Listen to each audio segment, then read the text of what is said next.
Don? I'm so honored, Max, and honored for you and now having me here tonight.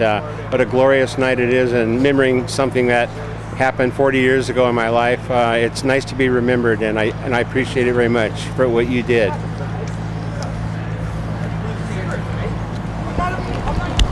Try to get it framed a little better here. Yeah, this is much better. You see, look, tell us about the book that's coming out and the amazing chapter that you're talking about. Okay, well, the book is called The Promoter: Sex, Drugs, Rock and Roll, 1965 to 1978. One of the chapters that we're showing right now to publishers is called What's Worse Than a Nightmare, November 9th, 10th, and 11th, 1969. Crosby, Stills, Nash & Young in Santa Barbara on Sunday the 9th. Rolling Stones I produced in San Diego on Monday night, Rolling Stones in Phoenix on Tuesday nights. I had riots every night. We had troubles. Then we got raided in the police at the Holiday Inn in Phoenix because they thought I was doing shows so that I could have purveyors go through the stands and sell drugs to the kids, not knowing, Phoenix was a very conservative time period then. Let's put it this way, Nazis were liberals to them in those day and age. You did Pink Floyd concerts. Tell us about a Pink Floyd concert. Pink Floyd was great. I did 2 shows at Anaheim Stadium over here, 70,000 people a night. It was a fabulous night. 2 nights, I should say. That was during the Animals tour, so we had gigantic 50, 60-foot animals, pigs and stuff that we flew out over the audience. And of course, everybody's on acid, so to them it was real. It was flying pigs. You remember those days? Yeah, I still see flying pigs. I think you got the wrap up. That was in the good old days when this was all LSD land. Yeah. And I've been warning. So what's the title of the book and when? All right, the book's called The Promoter: Sex, Drugs, Rock and Roll, 1965, 1978. It tells the whole story of the birth of psychedelic rock, starting right here at Beatles in Hollywood, going all the way through California Jam, 350,000 people in 1978, where Aerosmith, which is my headliner, said they weren't going to go on because somebody forgot to take the black jelly beans out of their 2 pounds of jelly beans. And we had the biggest fight in the world. They did go on, by the way, but it was a bummer for me. What? Tell us about Richie Blackmore taking rock and roll liberties and blowing up the stage. Well, that was Cal Jam 1. The set before him was Ozzy, and actually Ozzy could speak English in those days. You actually could understand him, Ozzy did the most fabulous set I've ever seen in my life.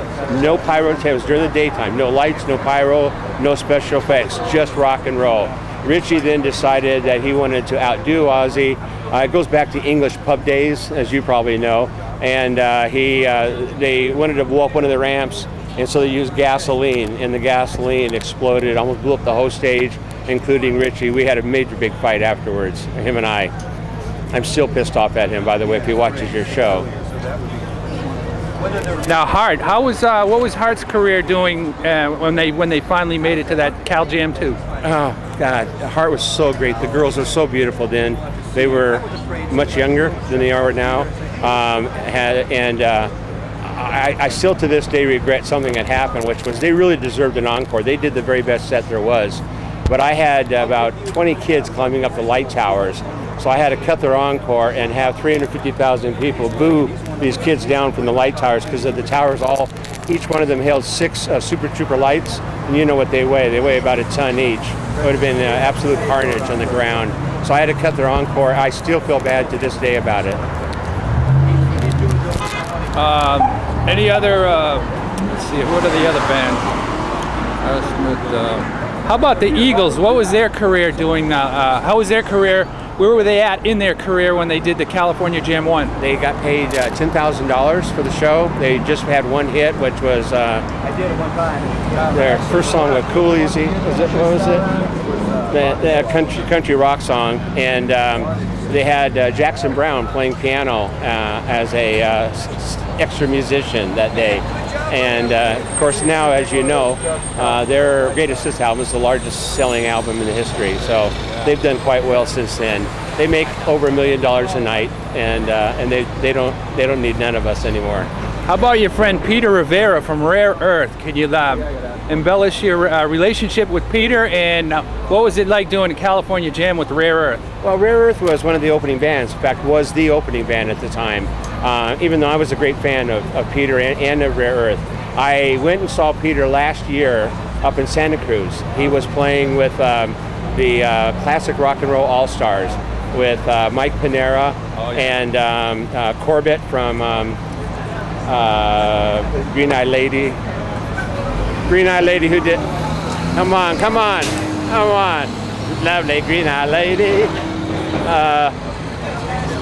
Anyway, and another one of the guys, and it was great seeing him. You know, the only problem is we're all getting old, and it makes me feel funny when I look at them because I know I'm that old too. I looked out at the audience watching them at the boardwalk in Santa Cruz. This is just last summer. And it was just all old folks, gray hair with their grandkids, and the kids were digging on all the hit records. Because Mike Panera played both with Iron Butterfly, with Loose Image, you know, and so you had those bands, you had Rare Earth songs, you had Green Eye Lady, and I'm so sorry I can't remember the name of the band. You've also produced Evel Knievel's Snake River Canyon Jump. What was that like? That was a nightmare. It was 6 months of my life dealing with the most. Oh, can you set it up like say Evel's name, like working with Evel Knievel in the Snake River Canyon? Yeah, working with Evel Knievel and the Snake River Canyon Jump was probably one of the worst times of my life. It was the biggest event in history, as you know, at the time. The largest TV audience in the history at the time. And he didn't make it across, as you know. The wind blew him back, and I thought he was drowned, but unfortunately he lived. But he did just pass away a few months ago, and my dad said never speak ill of the dead. So, Evel, rest in peace.